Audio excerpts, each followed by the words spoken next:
ગઈકાલની વાત કરવામાં આવે તો 600થી વધુ દાવેદારોએ પોતાની દાવેદારી નોંધાવી હતી। એટલે કે સ્પષ્ટપણે જે 12 વોર્ડ છે એટલે 12 વોર્ડમાં કુલ 48 બેઠક માટે થઈને 600થી વધુ લોકોએ પોતાની દાવેદારી નોંધાવી હતી અને આજે જે બાકી રહેલા 6 વોર્ડ છે તે તમામે તમામ 6 વોર્ડના જે દાવેદારો છે પોતાની દાવેદારી નોંધાવી રહ્યા છે।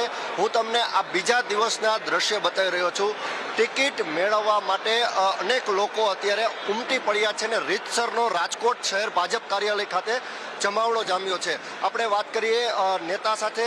કયા વોર્ડમાંથી તમે ઈચ્છા દર્શાવી છે અને શા માટે? વોર્ડ નંબર 9 માંથી ઈચ્છા દર્શાવી છે અને નાના નાના લોકોના મોટા પ્રશ્નો એના કામકાજ કરવા માટે, સેવા કરવા માટે આજે દાવેદારી નોંધાવવા માટે અહીંયા આવ્યા છીએ। તમે ભાજપમાં કોઈ હોદ્દા ભોગવી ચૂક્યા છો, શા માટે તમે વોર્ડ નંબર 9 જ પસંદ કર્યો? કારણ કે વોર્ડ નંબર 9 મારું સ્થાનિક વોર્ડ છે અને ભાજપમાં હું આની પહેલા શહેર યુવા કારોબારી સદસ્ય તરીકે જવાબદારી નિભાવી ચૂક્યો છું। અત્યારે કિસાન મોરચાના ઉપપ્રમુખ તરીકે શહેરમાં જવાબદારી નિભાવું છું અને અત્યારે સૌથી નાના કાર્યકર્તાઓને સાંભળીને એની દાવેદારી નોંધાવવા માટેનો મોકો મળ્યો છે। ત્યારે આજે અમે મારું ઉમેદવારી માટે દાવેદારી ફોર્મ ભર્યું છે।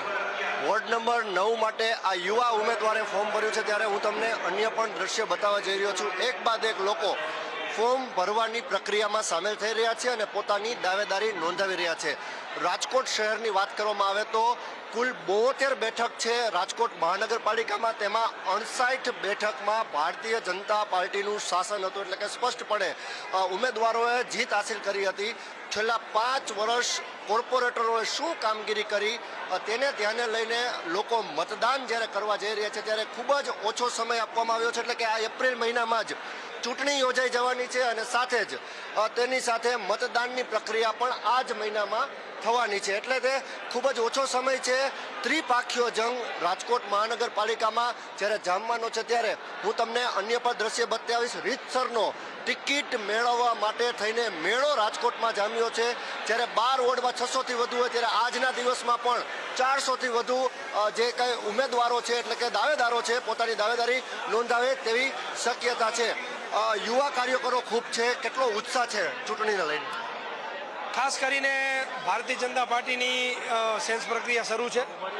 અનેક નવયુવાનો જે પાર્ટીમાં વર્ષોથી કામ કરે છે તે લોકોની લાગણી અને માંગણી એ લોકો વ્યક્ત કરી રહ્યા છે।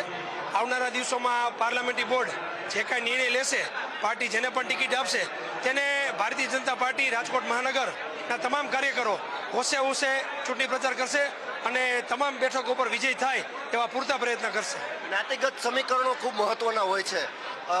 કડવા પાટીદાર સમાજમાંથી તમે આવો છો, કેટલી ટિકિટની અપેક્ષા છે? એ તો સામાન્ય રીતે જ્ઞાતિના અગ્રણીઓ પક્ષના મવડીઓ સાથે વાતચીત કરતા હોય। અત્યારે તો ભારતીય જનતા પાર્ટીમાં જે જ્ઞાતિના કાર્યકરો કામ કરતા હોય છે એ ટિકિટ માટે આવ્યા છે, એની પ્રક્રિયા ચાલી રહી છે। હાલ રાજકોટ શહેરમાં ઉત્સાહ બમણો છે અને એક બાદ એક લોકો અહીં આવતા જાય છે અને ફોર્મ ભરવાની પ્રક્રિયામાં સામેલ થતા જાય છે। રાજકોટ મહાનગરપાલિકામાં રાજકોટ શહેર અને સાથે રાજકોટ જિલ્લાના તાલુકાઓનું પણ અત્યારે સેન્સ પ્રક્રિયા શરૂ છે। એટલે કે જિલ્લાના કાર્યાલયે પણ આ જ પ્રકારનો માહોલ છે અને ઉત્સાહપૂર્વક કાર્યકરો અત્યારે પોતાની દાવેદારી નોંધાવી રહ્યા છે। જી।